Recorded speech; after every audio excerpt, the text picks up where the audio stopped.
let's get into the 13th tablet by the Lost Book of ENKI here. In the third region, civilized mankind did not fully blossom. What to Inanna was entrusted, she neglected. Other domains not granted to her, in her heart she coveted. When from ENKI, at the count of 1,000 years, kingship was taken away. Who could foresee the calamity by the end or the next millennium, and who could have prevented the disaster? That in less than a third of one shar, a calamity unknown would befall, who could foretell? By Inanna was the bitter end started. Marduk as Ra, tangled with destiny. So Marduk now becoming Ra, the rise of the Egyptian empire. Ninurta and Nergal delivered the unspeakable end with their own hands. That's interesting. If they delivered the unspeakable ends with their end with their own hands, why did the Assyrians have giant depictions of Nergal outside of their temples? That's kind of scary. Why was Inanna not satisfied with her granted domain? And why did she remain unforgiving to Marduk? Journeying between ENKI and Arata, Inanna was restless and ungratified. For her beloved Dumuzi, she still mourned. Her love's unquenched desire remained. When she flew about in the sun rays, Dumuzi's image she saw shimmering and beckoning. In the nighttime, in dream visions, he appeared. I will return, he was saying. The glories of his domain in the lard of the land, it says lard. That's obviously a misprint because they said it was the land of the two narrows. So I'm not going to say it was the lard of the two narrows, but that's what it says here on my copy. So the lard of the two narrows. The glories of his domain in the land of the two narrows, to her he was promising. In the sacred precinct of ENKI, a house for nighttime pleasure she established. To this Ging Unu young heroes, on the night of their weddings, she lured with sweet words. Long life, a blissful future to them, she promised. She imagined that they were her lover, Dumuzi. Each one in the morning in her bed was found dead. Uh-oh. This bitch is running some fucking Black Widow shit now, isn't she? Jesus fucking Christ, she mates and she kills.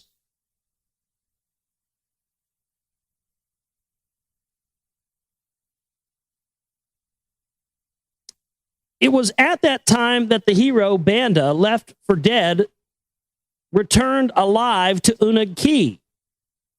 By the grace of Utu, of whose seed he was, did Banda return from the dead. A miracle, a miracle. Excited, Inanna shouted. My beloved Dumuzi came back to me. Now, wait a minute here. Back up just a second.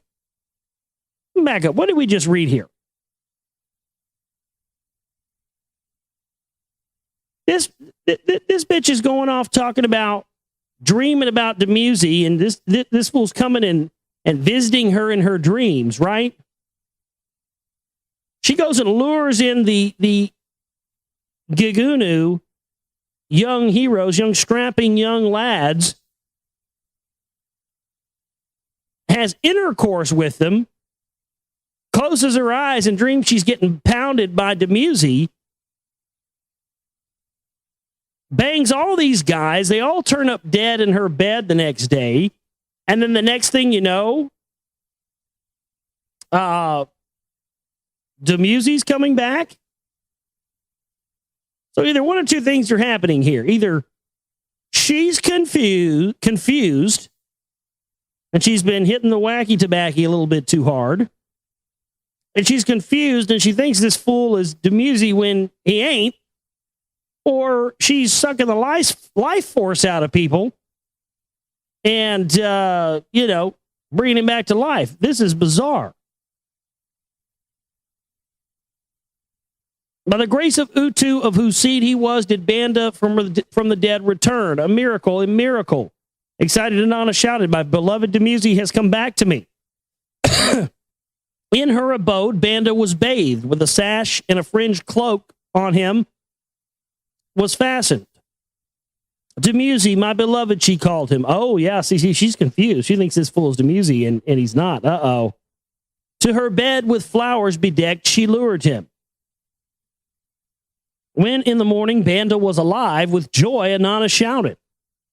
The power of not dying in my hands was placed. Immortality by me is granted. Then to call herself a goddess, Inanna decided. The power of immortality it implied. Nanar and Ningal, Inanna's parents, by her proclamation, were not pleased. Enlil and Ninurta, by Inanna's words, were disconcerted. Utu, her brother, was bemused. It is not possible to revive the dead, ENKI and Anarshik said to each other. Well, see, that's funny because that's a lie. Because ENKI sure knows that that's possible. That's Anunnaki technology. They have the technology to do that. But they also said that they were not going to grant that technology and that knowledge to mankind. You see? In the lands of Ki and Gi, the people praised their good fortunes. The gods are among us. Death they can abolish. So the people said to each other. On the throne of ENKI, Banda, his father, in Merkar, succeeded. Lugal, great man his title was. The goddess Ninsun of Enlil's seed took him to be her spouse. The hero Gilgamesh was their son. On the throne of ENKI, Lugal Banda followed. As the years passed and Gilgamesh grew older, of life and death to his mother Ninsun, he spoke. About the death of his forebears. Though of Anunnaki descended, he wondered, do gods die, he asked his mother. Shall I too, though 2/3 divine, as a mortal over the wall climb? So to her he said, as long as on earth you abide, the death of an earthling will overwhelm you. As long as they stay on earth, they're dead, but if they go to another planet, they can live longer. You think the elite running the show today and running all this space program stuff don't know that, folks? But if to Nibiru you shall be taken, long life therein you will attain. To take Gilgamesh aloft and journey to Nibiru, Ninsun to Utu, the commander, appealed. Endlessly, Ninsun appealed to Utu. She pleaded day after day with him. Let Gilgamesh go to the landing place. Utu in the end agreed. To guide and protect him, Ninarshag, a double of Gilgamesh fashioned. Just like that, huh? Just like that? Here, let me make you a clone real quick to protect you. Here you go. Yeah, we got a clone machine over here. Now that's interesting because to me, that's what we see depicted in the Temple of Hathor at Dendera in Egypt. These giants standing next to regular Egyptians holding these big like vessels, these big long round cylindrical objects that are creating material plane objects. They show one depicting a snake with a lotus bud coming out of it, and then it becomes the uraeus. When you look at the relief down the line, they're showing how they can create genetic copies of anything, of any material creature. And to me, that's exactly what they're describing here. I mean, this guy just, Pop, here you go. To guide and protect you, we're fashion you a double. Here you go. It's a double of Ninarshag. Here, take it. It's yours. ENKI do as by ENKI created he was called. Enkidu. Enkidu.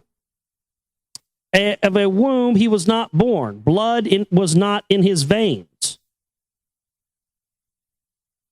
With the comrade Enkidu Gilgamesh, Enkidu traveled to the landing place with Gilgamesh. Utu oversaw his progress with oracles.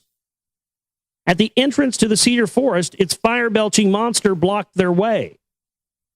With trickery, they confused the monster and broke it to pieces. So there's some kind of, see, this is another interesting thing. There's fire-breathing dragons living back in these times.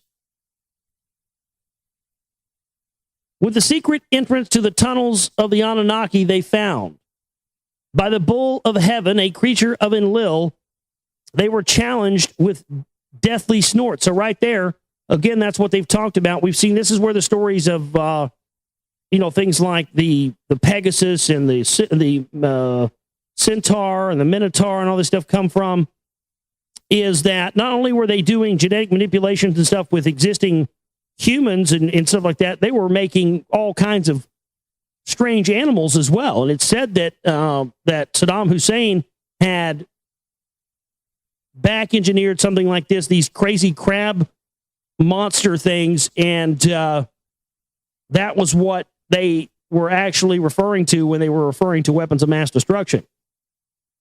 Makes sense. I mean, that's right where, Christ, he was getting ready to rebuild Nebuchadnezzar's palace. It's the heart of the area we're talking about right here, folks.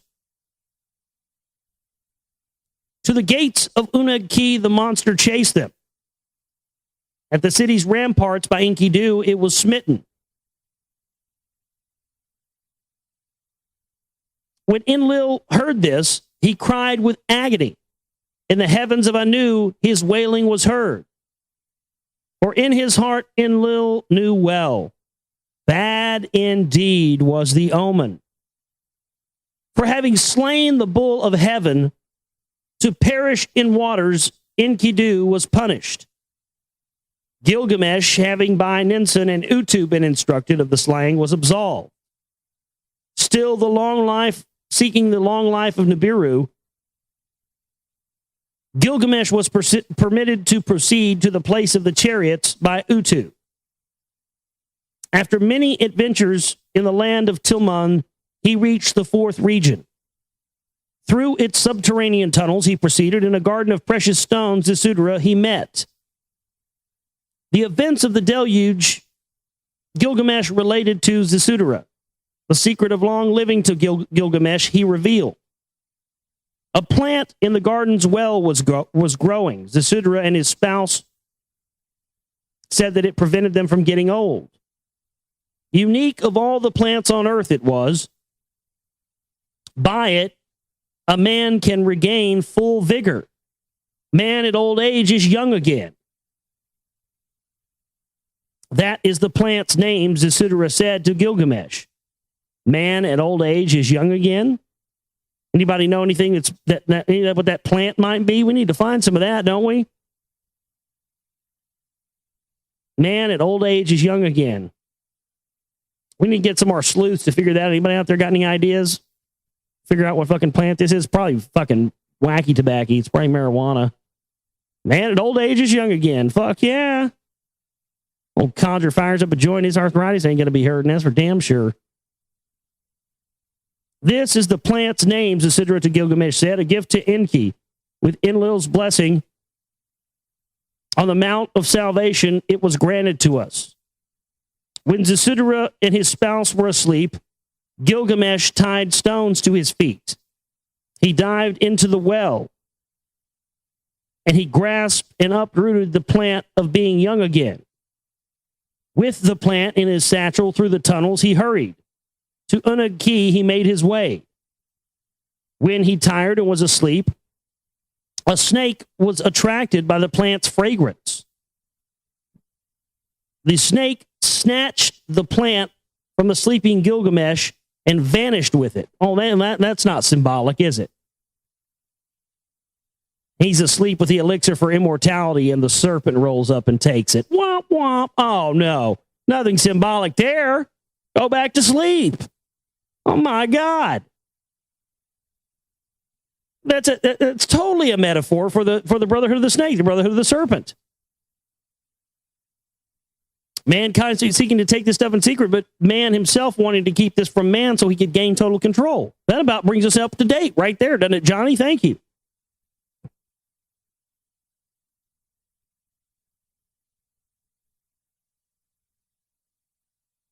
In the morning, when he discovered his loss, Gilgamesh sat and wept. To ENKI, empty-handed he returned. As a mortal therein he died. 7 more kings in ENKI after Gilgamesh reigned. Then its kingship came to an end. Precisely when the count of 1,000 years was completed, it was. To Urim, the city of Nanar and Ningal, was kingship of the first region transferred. To all these matters that in the other regions were occurring, Marduk gave much heed. By Inanna's dreams and visions, to Dumuzi's domain she was alluding. Ra was very disturbed. To counteract Inanna's schemes of expansions, he was determined. In the matters of resurrection and immortality, he found much to ponder. The thought of divine godship to him greatly appealed. To be a great god himself, he announced. By what to Gilgamesh in good measure an earthling was permitted, Ra was angered. But a clever way with the loyalty of kings and people, he deemed it to retain. If demigods are shown the gateway to immortality, then let this apply to the kings of my region. So did Marduk in the second region, by the name Ra, known to himself, say these words. Let the kings of my region of Neteru be offspring to Nibiru in an afterlife journey.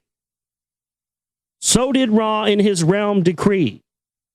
The kings were taught how to build tombs facing eastward. Well, there you go. The kings were taught how to build tombs facing eastward. Duh. So he's giving them telling them how to journey to the afterlife, how to gain immortality. To the prescribes a long book he dictated. It described the afterlife journey in detail. Yeah, that's the Book of the Dead. There it is. Bam. How to reach the Duat. And the Duat was a book. Egyptian book, the place of the celestial boats in the book was told. How to there, by a stairway to heaven, journey to the imperishable planet. To partake of the plant of life and to drink with satiation the waters of youth. Of the coming of the gods to earth by Ra, the priests were taught. There he is, setting up the priest class. Gold is the splendor of life to them, he said. The flesh of the gods it is, to the kings, Ra said. To make expeditions to the Abzu and the lower domain to obtain gold, he instructed the kings. When by the force of weapons the kings of Ra did not conquer their lands, his brothers' realms he invaded. Their ire he caused to arise and grow. What is Marduk up to? The brothers asked each other, that he tramples over us. They appealed to their father Enki. To Ptah, his father Ra, did not listen. To capture all adjoining lands, the kings of Magan and Mohula Ra directed. To be the master of the 4 regions with his heart's plan. The earth is mine to rule, so adamantly to his father, he said. And the next part is now, this is the account of how Marduk Supreme himself declared and Babili built. So Marduk, that's amazing.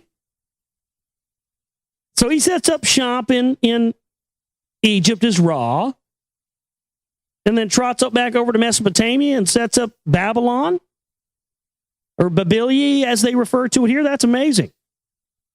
So page 296, the top of 296, that means that, to me, that answers the entire question of the thesis that William Bramley put forward with his book, The Gods of Eden. His question when he started researching that book and trying to find out all the things that he subsequently found out was, the origins of war. Well, baby, I don't think it comes any more clear than that. We only know war because the people who set up the first civilizations on this earth embedded war into our genetic memory and into our DNA because they were warring with each other over who was going to rule parts of the earth. And I think it's still very much going on today. And the citizens and the regular people who don't have access to the higher knowledge of the gods and the priests are just pawns and cannon fodder. As much today and as much in the days of the Egyptians and the Sumerians as they are now.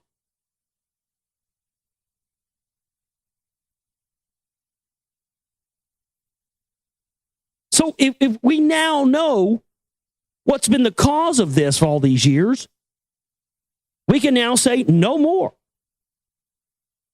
We're not going to do that anymore. We're not going to kill each other anymore. We're not going to have wars anymore at the expense of these quote-unquote gods or wannabe gods and these bloodline people who think they're in charge now.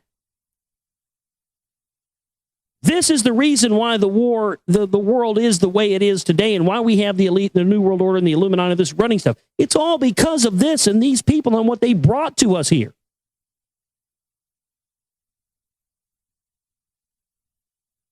And we have become the byproduct of an industrialist species. We're the byproduct of a race of peoples who fucked their planet up so bad with nuclear war and destruction and hierarchy of power and these hereditary dictatorships. They fucked it up so bad, they came down here to Earth, did some genetic tinkering with existing things, created us, and have come down here and set up shop and fuck things up here on this planet so their progeny, us, as in the macrocosm, so in the microcosm, could fuck it all up again the same way they did. And that's what this book was, these writings and these tablets were supposed to be. A historical record of the people who put us here for the children of mankind, the future of mankind, so that we know, oh my God, this is what God is here, and this is what we need to do, take steps to not allow any of this to happen anymore. This is why they've given you religion and not this. This is why they've given you the Bible and not this. This is why they've given you the Quran and not this. This is why they've given you the Torah and whatever else it may be and not this. Because religion could never be about setting yourself free, could it? No, it's got to be about control, and it's because it came from these people.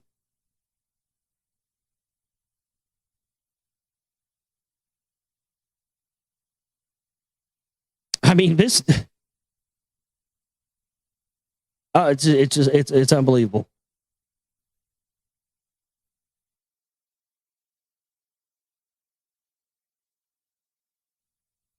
Now, this is the account of how Marduk's supreme being himself declared and built Babili, and how Inanna, warrior kings commanding, made blood flow and allowed sacrileges. So see, now we're getting into how Inanna, through her greed, started bringing about the origins of blood sacrifice. Again, yet another thing that was introduced to us by these so-called extraterrestrial gods. After kingship to Urim and from ENKI was transferred, Nanar and Ningal smiled on the people. As his rank of 30 befitting as the god of the moon, Nanar was worshipped. As the count of the moon in the months of the year, 12 festivals each year he decreed. To each of the 12 great Anunnaki, a month and its festival were dedicated. Throughout the first region to the Anunnaki gods, great and lesser ones. Shrines and sanctuaries were built. The people could directly pray to their gods. Now see, that's where we start to see this changing around. Because even the Anunnaki themselves refer to the creator of all things, and they talk about how sometimes some of the things that happened to them could only have happened if they were decreed by the creator of all. So what we see here is not only that they are admitting that there is a creator of all things, but they're also admitting that they themselves are portraying themselves to the humans as being gods as well. So right there, that's a very, very important admission. Shrines and sanctuaries being built all over the world so that people could directly pray for their gods. Now, to me, this coinciding with the first occurrence of Inanna bringing blood sacrifice to humans is a very, very interesting thing. That's where we see direct evidence that blood worship, blood sacrifice, things like what the Mayans did and other groups and other tribes, and what we even see in warfare today, like we talked about last night with John D. and the macrobes, we start to see that these two things go hand in hand. The setting up of religion, the deifying of the Anunnaki, of these extraterrestrials as gods themselves, while at the same time also bringing about blood sacrifice. And this goes a long way towards trying to find out and really understanding where the origins of the elite, the New World Order, and the Illuminati really come from. And, the blood and think about Catholicism. You take in the blood of Christ, the body of Christ. That's blood ritual. That's the taking into the body. So where do you think that came from? That came from these people. In the first region, civilization from ENKI spread to other neighboring lands. In the cities of man, local rulers were designated as righteous shepherds. Artisans and farmers, shepherds and weavers exchanged their products far and wide. Laws of justice were decreed. Contracts of trade and espousal and divorce were honored. In schools, the young ones studied.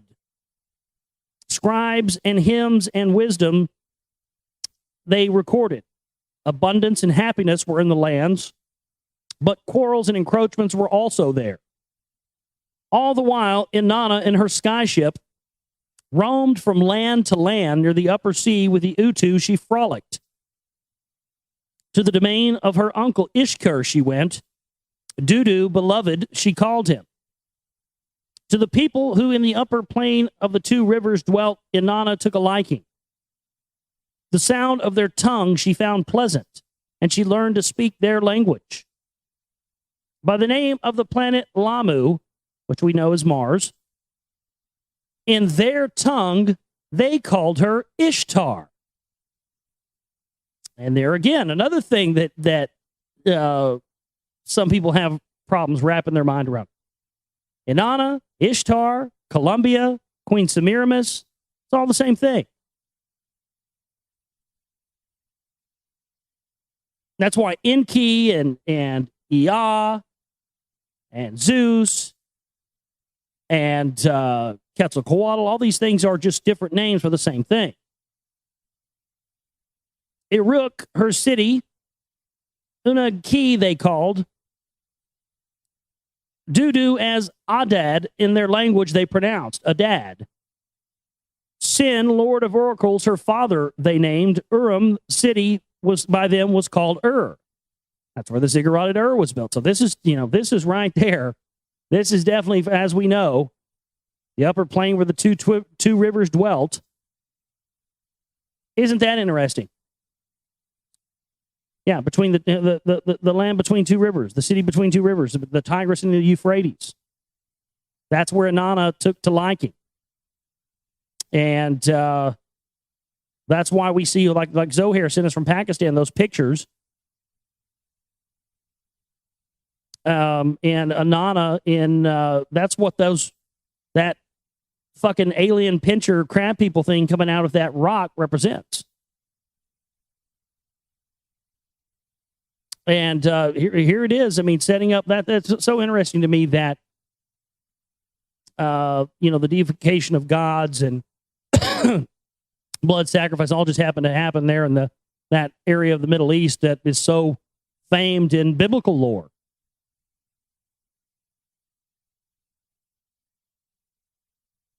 Shamash, bright sun in their tongue, they called Utu, and him too they worshipped. Enlil, by them Father Elil he was called, Father Elil. Nippur by them was Nibiru Ki. Ki Enki, land of the lofty watchers. Shamir in their language was named. Shamir, Shumer, Samaria. In Shamir, the first region, kingship between the cities was rotated. In the second region, Egypt, diversity was not permitted by Ra. He wished to reign alone in the region. The eldest of heaven, firstborn who was on earth, thus by the priest to be known he wanted. So there is Marduk, who has now become Ra. And where do you think Ra came from? Amen Ra. That's Ra's full name, Amen Ra. When you say amen, where do you think the origins of that was? When you say, every time you say amen, you are giving thanks to Ra or Marduk, the Anunnaki god. And what coincidentally enough did Amen Ra also bring in? Anybody? Monotheism. The basis of Judaism, the basis of Christianity, the basis of Islam. And boy, it just happened to be in that area in the Middle East. God, that's just a coincidence. Amen Ra was the founder of monotheism, the idea of one God and to worship one God alone. Oh, I mean, that is the proof. Only someone who wanted to be a God would do that, because you notice that in the Bible, it's always talking about plurals.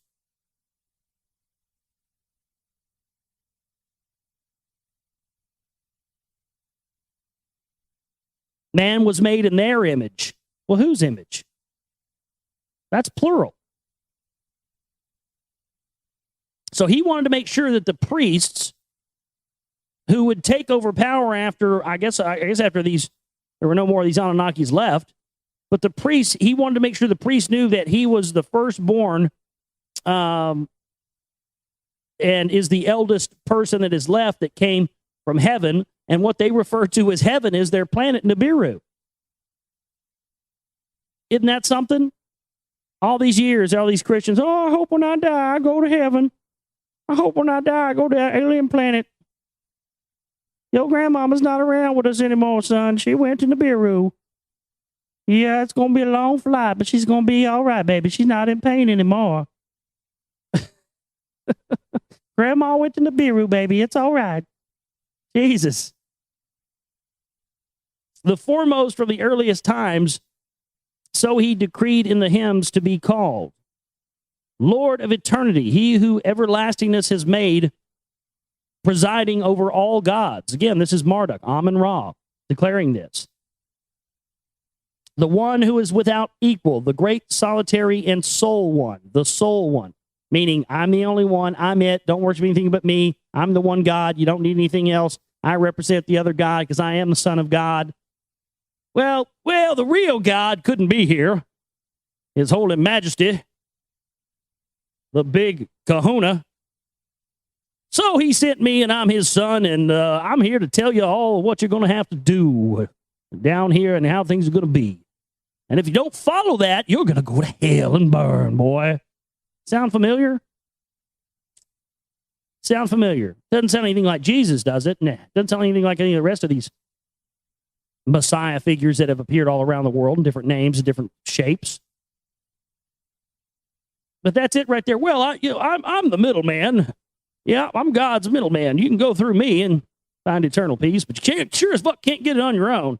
That's for damn sure. Don't think that, no. So Marduk, as Ra, did place himself above all other gods. Their powers and attributes to himself he assigned.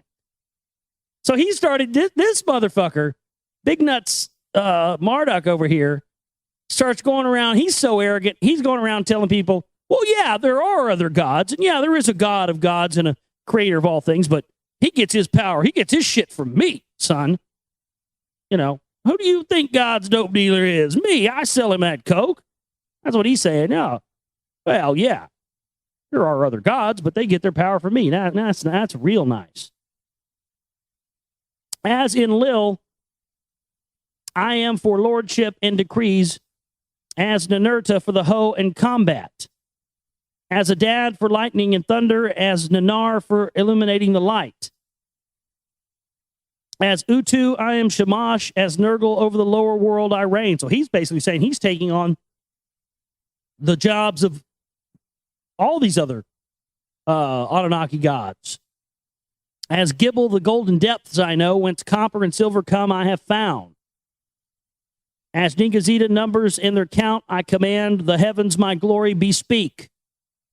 By these proclamations, the Anunnaki leaders were greatly alarmed. To their father ENKI, the brothers of Marduk spoke. Nurgle to Ninurta conveyed their concerns. What have you overpowered? What has overpowered you? ENKI said to his son Marduk. Unheard of are your pretensions. The heavens my supremacy bespeak, Marduk answered his father ENKI. The bull of heaven in Lil's constellation sign by his own offspring was slain. In the heavens, the age of the ram, my age is coming. Unmistakable the omens are. In his abode in Eridu, the circle of the 12 constellations, ENKI examined. On the first day of the spring, the beginning of a year, sunrise was carefully observed. In the constellation stars of the bull was the sun that day rising. In Nibiru Ki and Urim in Lil and Nanar made the observations. In the lower world, where the instrument station had been, Ninurgle attested to the results. Still remote was the time of the ram, the age of the bull of Enlil it still was.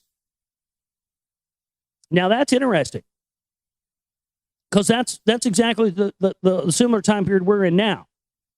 And every time there is one of those ages on Earth where you're coming out of an old age and you're moving in closer to, because it happens over the course of, a very long time period to move through these ages. But as you're moving out of one and closer, it's getting closer and closer to a new age coming in, there starts to be conflicts all over the planet and all over society, in all from the top to the bottom, where the feelings and the ideas and the ways of the old age are at conflict of the new age that is coming in.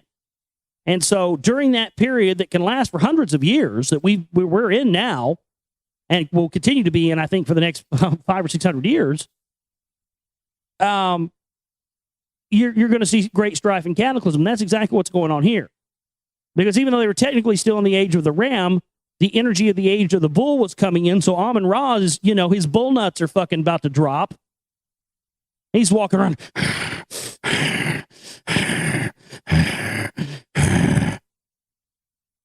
raging like a bull, right? And the energy is overtaking him. He's ready, he's ready to rule. He's ready to rule over the domain, but that energy that's taken over him is at odds with the fact that the energy of Enlil in the age of the ram is still very much there and still very much will be for a period of time. So, but that's interesting. So is that an explanation to maybe you and me? Is that what's going on now? Is the age of the last Anunnaki god and the next Anunnaki god, which may be ENKI, coming into the age of ENKI, as Zohar sent the email to us that we read last night? Could that be why all this stuff is happening? Very well could be. In his domains, Marduk did not relent in his assertions. By Nabu, he was assisted. To domains, he sent not his emissaries, but to the people that his time has come to announce. To Ningazita, the Anunnaki leaders appealed. How to the people to observe the skies to teach. In his wisdom, stone structures Ningazida devised. Ninurta and Ishkar helped to erect them. In the settled lands near and far, the people saw and were taught in the skies that the sun in the constellation of the bull was still rising. They showed to the people. With sorrow did ENKI watch these ongoings. How fate had twisted the rightful order, he pondered. That's an interesting idea, isn't it? How fate had twisted the rightful order. And and that just goes to show that that's a source of our misery. Because we make this, what we deem to be order and law and order, we make these laws, we make these things, but when fate and destiny and that thing overpowers those laws, we don't know how to handle that. And that's exactly what seems to be going on here. After the Anunnaki declared themselves as gods, they became dependent upon mankind's support. In the first region, the Anunnaki decided to unify the lands under one leader. They desired a warrior king. To Inanna, the adversary of Marduk, the task of the right man to find they entrusted. A strong man whom on her journey she had met and loved, Inanna indicated to Enlil. Arbakad of 4 garrisons, the commander, was his father. A high priestess, his mother was. Scepter and crown Enlil gave him. There you go. There's your other proof. We see the scepter and crown coming down from royalty that the Queen of England and all royalty has to this day, the scepter and crown. That right there is the initiation of making someone who was an offspring of the gods in a position of royalty and power. That's why we have secession of royalty and hereditary dictatorships all over the planet today. Everyone that we still have that's still intact to this day goes back to that very moment when the offspring of the Anunnaki were put into positions of kingship and power based on their DNA and their bloodline. This is where the establishment of the bloodlines that are in place today by the elite who stay in power because of this bloodline, this is it. Sharukan, righteous regent, Enlil appointed him. As on Nibiru, as was once done on Nibiru, a new crown city to unify the lands was established. Agade, the unified city, they named it. Not far from Kishi, it was located.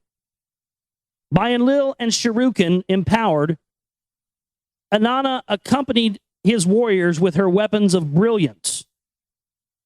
All the lands from the lower sea to the upper sea gave obedience to his throne. At the borders of the 4th region, to protect it, his troops were stationed. With a cautious eye on Inanna, Ra and Shuriken constantly gazed. Then, as a falcon on his prey, he pounced. From the place where Marduk was reaching the Tower of Heaven, had attempted to build the tower reaching heaven, Shuriken moved sacred soil from there to Agade, to therein implant the heavenly bright object. Now, this is interesting. Now, as we talked about the other night, I think this heavenly bright object, it may be the Ark of the Covenant. Because he talked about moving it, or at first planting it in the ground, and the location that they described was in Africa. And that's where many people to this day believe that it still is, even though it's been proven that it's not. But here it's being moved to somewhere else. And each time these Anunnaki are moving it around, and they're moving it to a different land and burying it under the ground. Enraged, Marduk rushed to the first region. With Nabu and followers to the tower's place they came. Of the sacred soil, I alone am the possessor. By me, the gateway of the gods shall be established. bow, chicky bow, bow, baby. You hear that? Oh, snap. That is a hell of a fucking admission right there, folks. You know what that means, right? Oh, yeah. That means that if that is true, what they've described here is this heavenly bright object is, in fact, the Ark of the Covenant, which many people have described as a power source. That means that by this description, wherever this Ark of the Covenant is located, in that spot, you can build, wherever you have it, once you build it underground, you can build a gateway of the gods. And we know that a gateway of the gods, as their earlier descriptions entailed, is a stargate. This confirms what I've thought about for years and heard about for years through tidbits and pieces, that that's indeed what they were looking for in Iraq during the invasion in 2003, because apparently Saddam Hussein, I mean, all the places we're talking about here, and Babylon, all this stuff, I mean, that's the heart of Iraq, y'all. I mean, Saddam Hussein was digging up all this stuff. He got wind of all this information. He was put in as a puppet by us.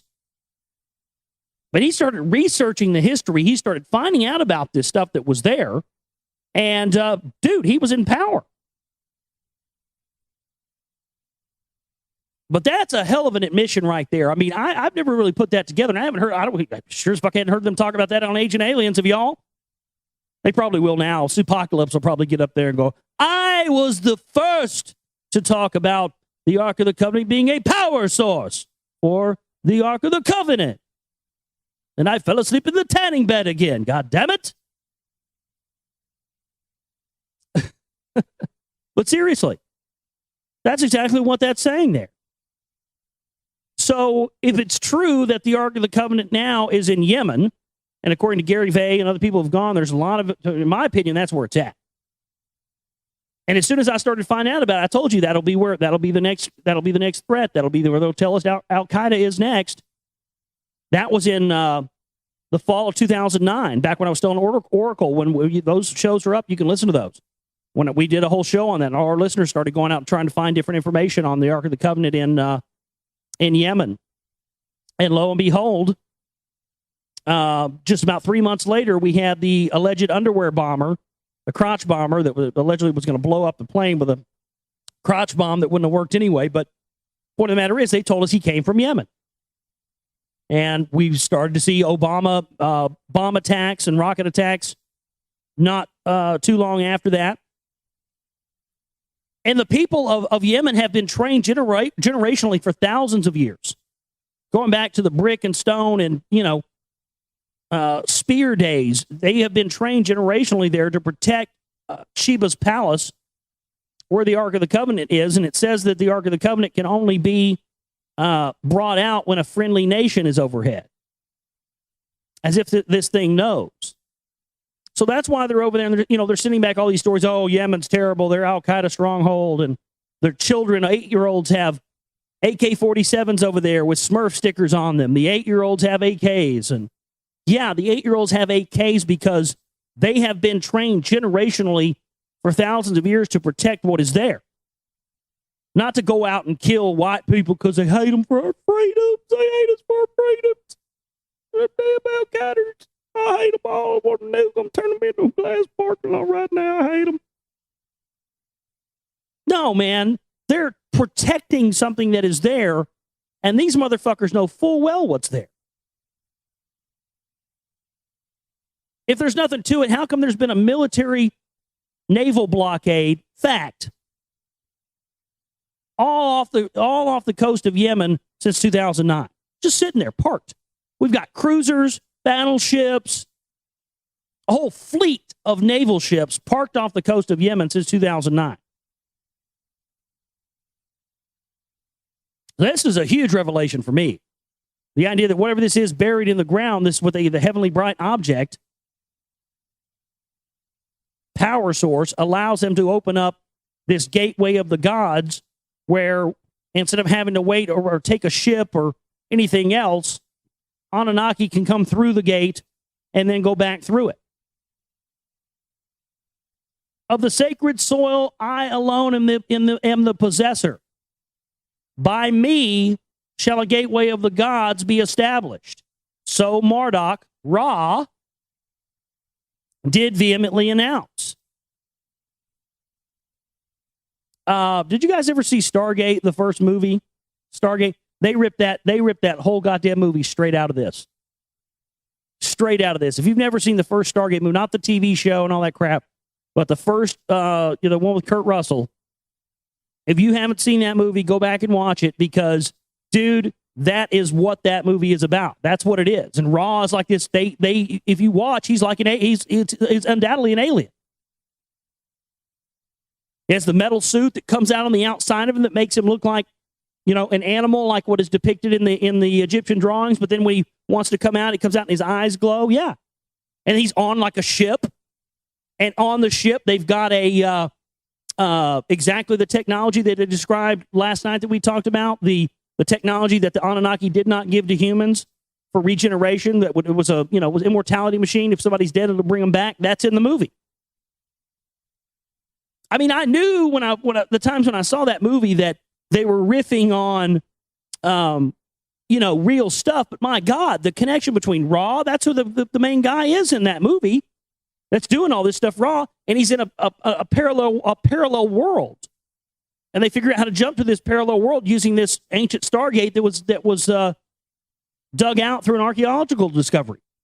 Man, they took that shit straight out of the Sumerian text, man. I watched that movie about, 7 or 8 months ago, but I want to watch it again now. That's unbelievable. I mean, we've seen examples, they always fictionalize the truth, so the truth seems like fiction. That's what science fiction is there to do, the sole intent and purpose of it. But, I mean, now I'm thinking about it, my God, they took that entire movie straight out of these Sumerian texts. That is mind-blowing. So Marduk did vehemently announce he was the only one to set up the Stargate. He gave instructions to divert his followers to the river. They raised dikes and walls in the place of the tower, the Asagel, the house of the utmost god, for Marduk they built. Babili, the gateway of the gods, Nabu, in his father's honor, named it Babylon, the gateway of the gods. In the heart of the Eden, in the midst of the first region, Marduk established himself. Inanna's fury knew no bounds.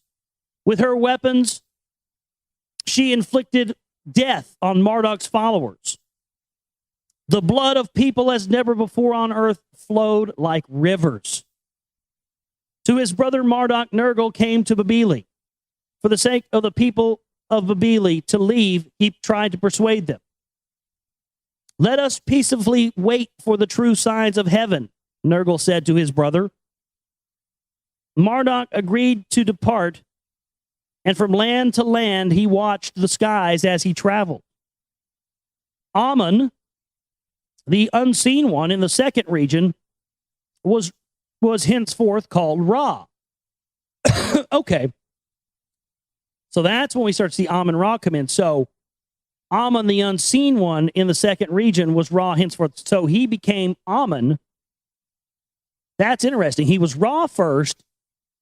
Then he went to another land and watched over that land from the skies.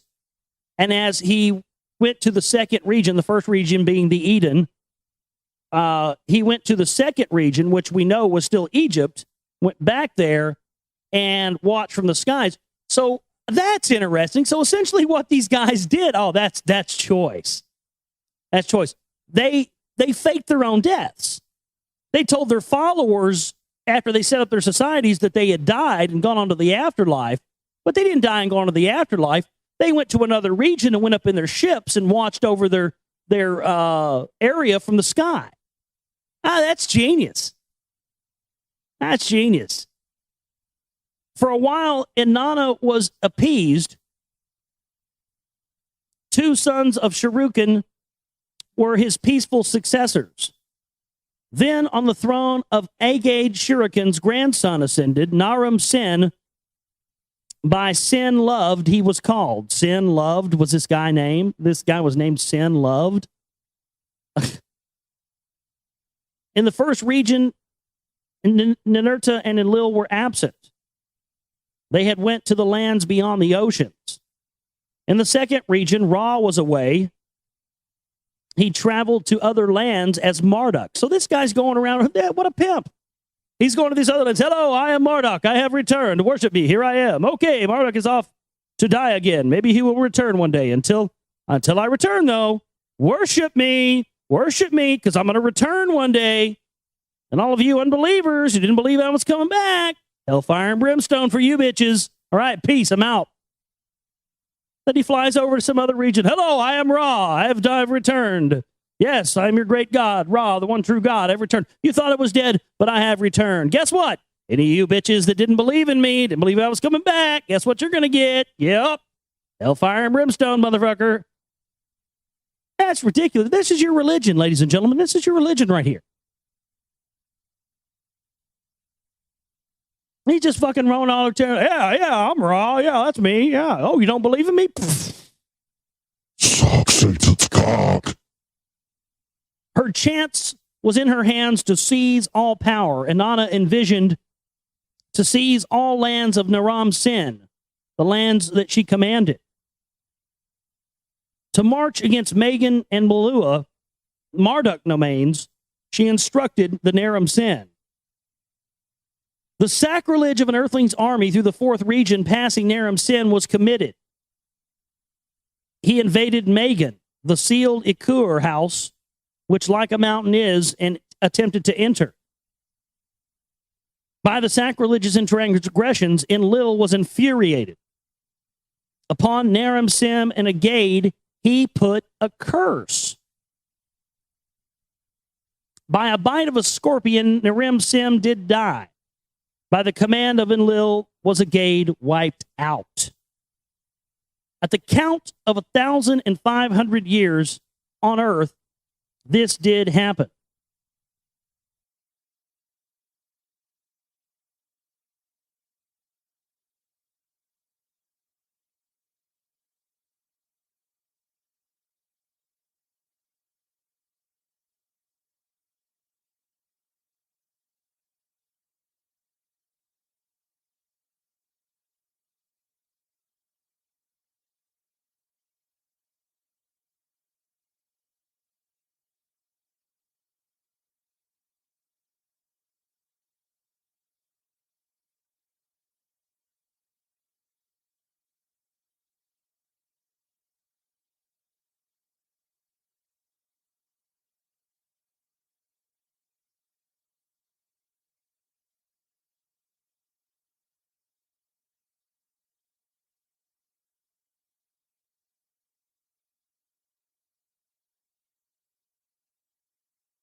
Now this is the account of the prophecy by Galziu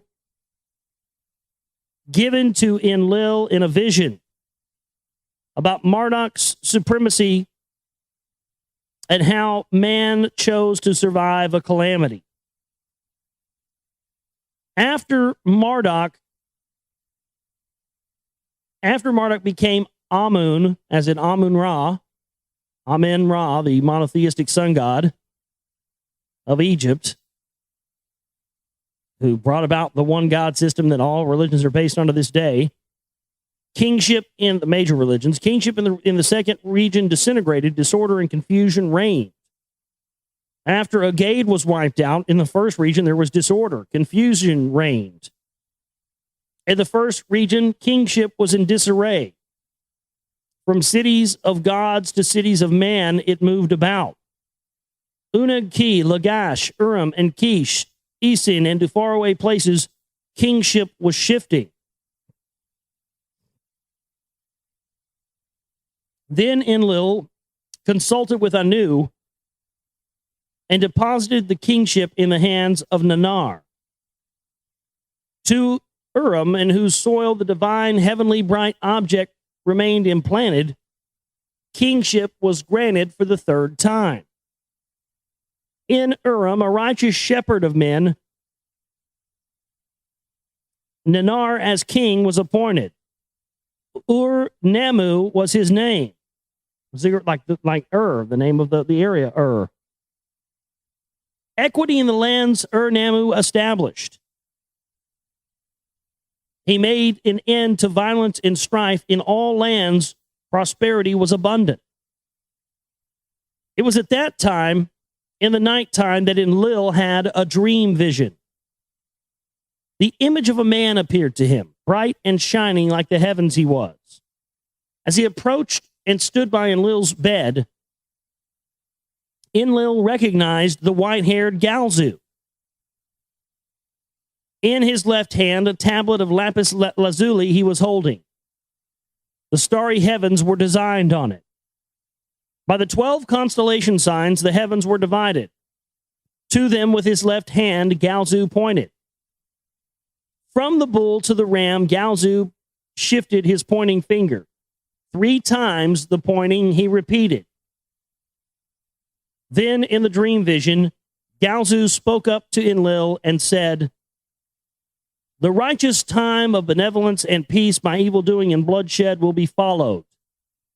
In 3 celestial portions, the ram of Marduk, the bull of Enlil will replace. One who himself has declared as a supreme God will seize supremacy on earth. A calamity that has never before occurred by fate decreed will happen. As at the time of the deluge, a righteous and worthy man must be chosen. By him, his seed will preserve civilized mankind as by the creator of all intended to be preserved." So did Galzu, the divine emissary, say to Enlil in the dream vision. When Enlil from the nighttime awakened from the dream vision, there was no tablet beside his bed. Was it an oracle of heaven, or did it all in my heart? Did I all in my heart imagine it? Enlil wondered to himself. To none of his sons, Nannar among them, did Enlil tell of the dream vision he had had. Among the priests in the Nibiru-Ki temple of celestial savants, Enlil inquired. Tirhu, an oracle priest, indicated him to the high priest. Of Ibru of Abarkad, the grandson, he was descended. 6th generation of Nibiru-Ki priests he was.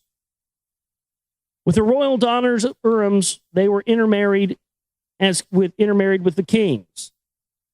Get yourself to Nannar's temple in Urim and observe the heavens for the celestial time. 72 earth years is the count of a celestial portion.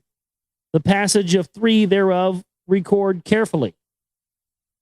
So did Enlil say to Tirhu the priest. He made him count the prophesied time. While Enlil pondered the portents of the dream vision, Marduk went from land to land. Yeah, he's going around setting himself up as shop, setting himself up as a god everywhere. Amun-Ra over here, Quetzalcoatl over here. He's going around setting up shop everywhere. Of his supremacy, he was telling the people to gain followers was his purpose. In the lands of the upper sea, in the lands of the ENKI border, Nabu, Marduk's son, was inciting the people. To seize the 4th region was his plan. Between the dwellers of the west and the dwellers of the east, clashes were occurring. Kings of hosts of warriors formed. Canvas ceased going, and the walls of cities were raised. What Galzu had foretold indeed is happening, Enlil said to himself. Upon Tirhu and his sons descended a worthy lineage, Enlil set his gaze. This is the man to choose. By Galzu indicated, Enlil said to himself. To Nannar, without revealing the dream vision, Enlil thus said to his son, in the land between the rivers, the Tigris and Euphrates, ancient Mesopotamia, Arbakad had come. Establish a city like Urim. A home abode away from Urim, let it be for you, and Ningo. In its midst, establish a temple shrine, and appoint the priest Prince Tirhu to be in charge thereof. By his father's words abiding, Nanar in the land of Arbakad, the city of Haran, established. To be high priest in its temple shrine, Tirhu he sent. His family he sent with him. When 2 celestial portions out of the prophesied 3 were completed, Tirhu went to Haran. At that time, Namu, the joy of Urim in the western lands, fell from his chariot and died. On the throne of Urim was his son Shulgi, who succeeded him, full of bile and eager for battles. Shulgi was. In Nibiru-Ki, he anointed himself high priest. In Unag-Ki, he sought the joys of Anana's vulva. Straight up with it right there. Yeah. So this is Mr. Big Nuts, what we ought to call him. Shulgi. S-H-U-L-G-I, Shulgi. Shulgi comes in and is like, all right, let's fuck some shit up. Fuck you, fuck you, fuck you, fuck you, fuck you. I want to fuck you. Fuck you, fuck you. I want to fight, I want to fight, I want to fight. Fuck you, fuck you. I'm going to get me some of Vanana's vulva. He sought the joys of Anana's vulva. That's going to be my new pickup line. Excuse me, miss. Hi, how you doing? I'm seeking the joys of your vulva. I want to go back to my place. You might actually get some with that one. A chick would probably be so thrown off. I'm interested in the joys of your vulva. Yeah, you think you might be interested in that? Warriors from the mountain lands, not beholden to Nanar, in his army he enlisted. With their help, he overran the western lands, and he ignored the sanctity of the mission control center.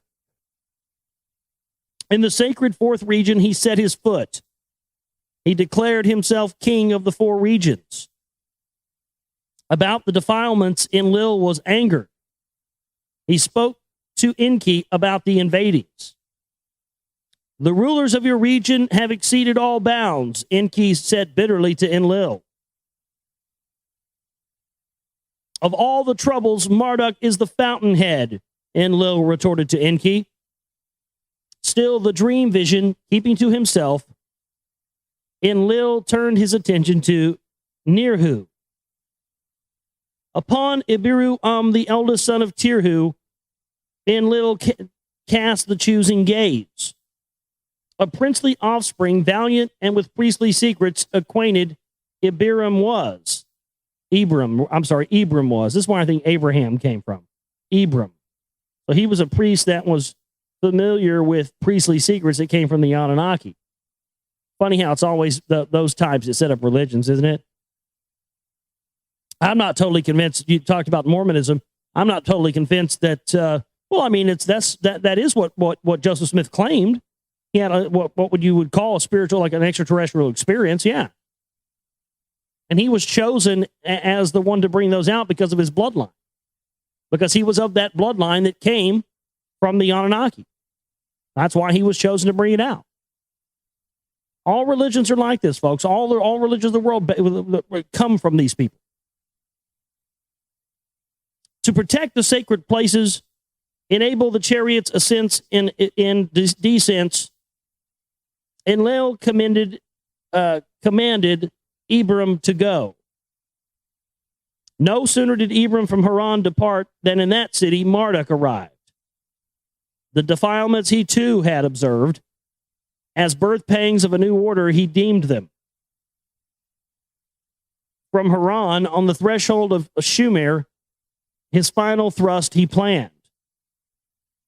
From Haran, at the edge of Ishkar's domain situated, he directed the raising of armies.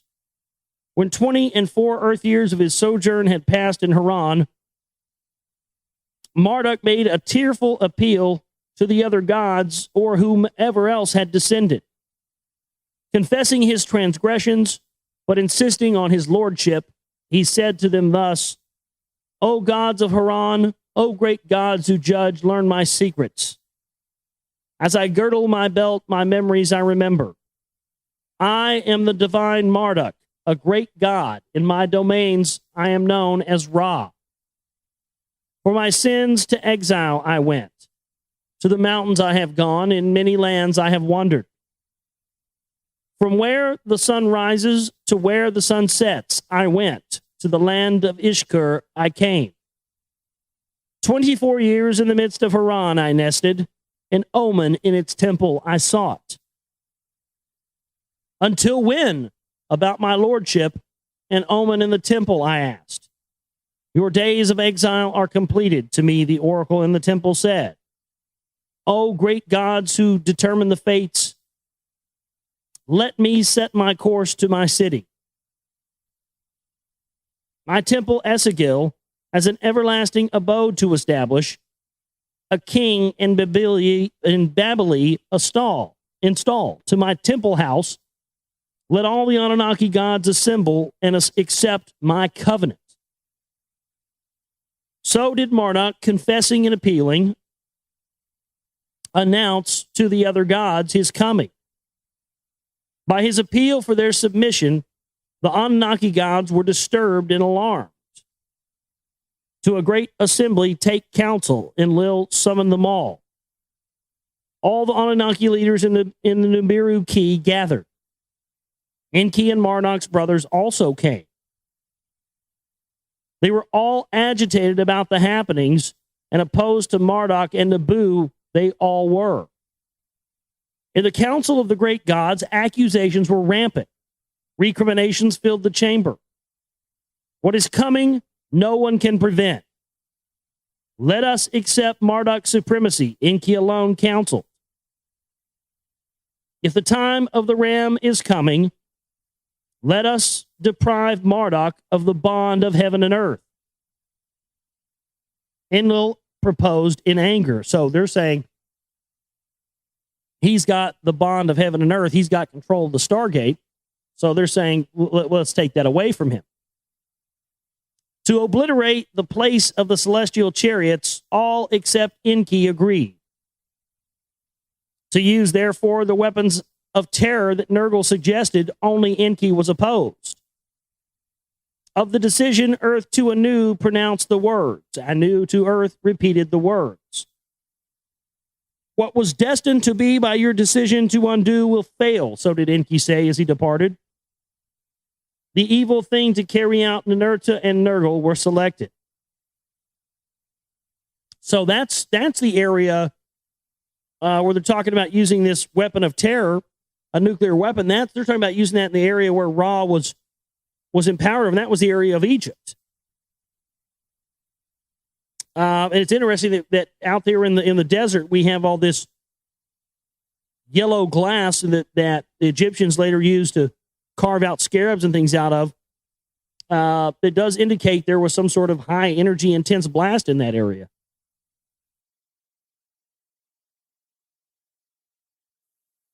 The 14th tablet. Babili, where Marduk declared supremacy, it was spared by the evil wind.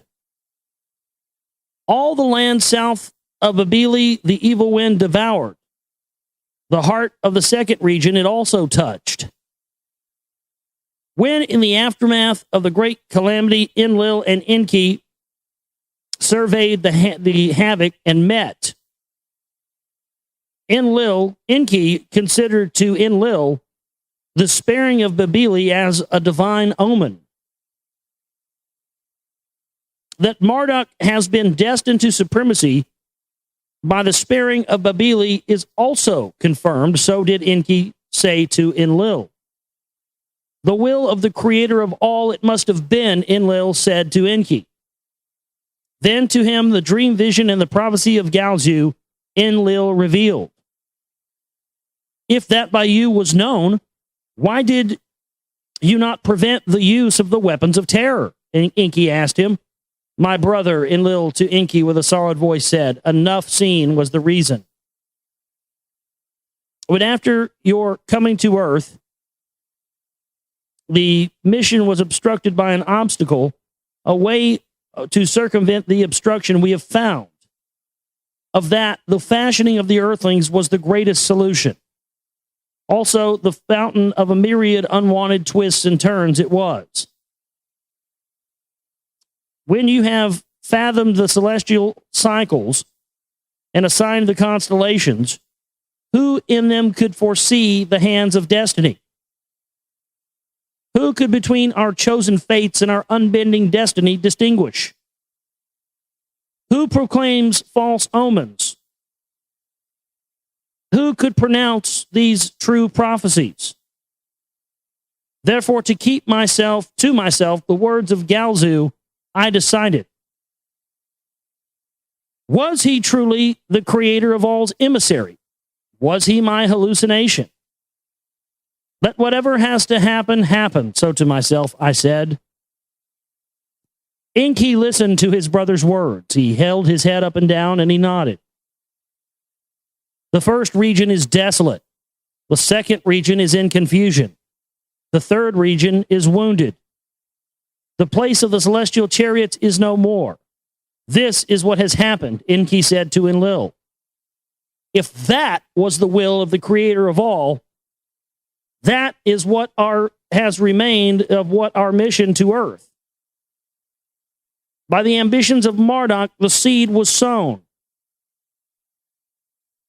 What the crop has resulted is for him to reap. So he's saying, Marduk, Ra, who was also, ENKI, Quetzalcoatl, also possibly Jesus, many people have said. He's saying that, this was his ambitions that caused all this, so he's the one that has to deal with all this. Is that possibly where, Jesus having the weight of man on his shoulders and all this stuff, is that possibly where that comes from? He died for our sins, blah, blah, blah. Is that where that comes from? So did Enlil say to his brother ENKI that he accepted the triumph of Marduk. Let the rank of 50 by me intended for Ninurta be given to Marduk instead. Let Marduk have supremacy over the desolation in the regions of his supremacy, he declared. As for me and Ninurta, we will in his way stand no longer. To the lands beyond the oceans we will depart for what we had all come for. The mission to obtain for Nibiru the gold we will complete. So Enlil did say to ENKI with dejection in his words. Would matters have been different were the weapons of terror not used? ENKI challenged his brother. Should we had not heeded the words of Galzu and returned to Nibiru, Enlil retorted. Should the Earth mission have been stopped when the Anunnaki mutinied? I did what I did, and you did what you did. The past cannot be undone. Is not in that, too, a lesson? ENKI asked them both. Is not what on Earth happened what had taken place on Nibiru? Is not in that tale of the past the outline of the future written? Will mankind in our image created repeat our attainments and our failures? Enlil was silent as he stood up to leave.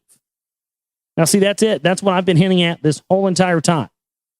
Is that the point of this information is that we don't go and fuck up our planet the way they fucked theirs up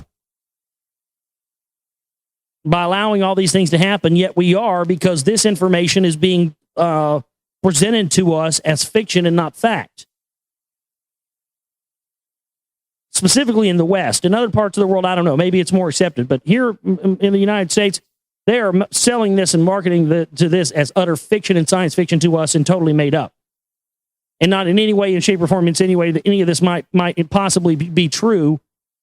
and even go so far as to not even alert people that these Sumerian texts are real. And according to an article that DJ had put in the chat room earlier, 140,000 archives have gone, 140,000 pieces of antiquities from these ancient Anunnaki Sumerian civilizations, 140,000 ancient relics officially recorded as having been stolen or destroyed since the U.S. invasion in spring of 2003. You're honestly going to tell me that all that's just coincidence and none of this stuff really means anything? It's just made up hubbub by Zecharia Sitchin and none of these antiquities hold any of this stuff? Well, I got news for you.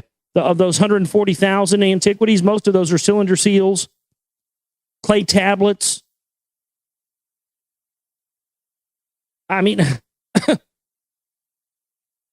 we need to know this information so we don't repeat what they have done on their planet and here on Earth. And we are repeating that. We are going to repeat it again. Why?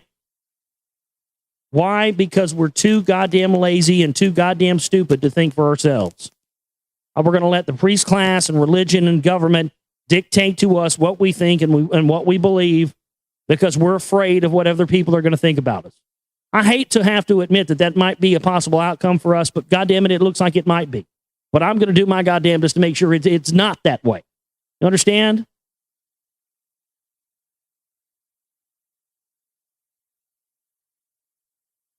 Enlil was silent as he stood up to leave, and ENKI extended his arm to him. Let us lock arms as brothers, as comrades who together confronted challenges on an alien planet. So ENKI did say to his brother Enlil.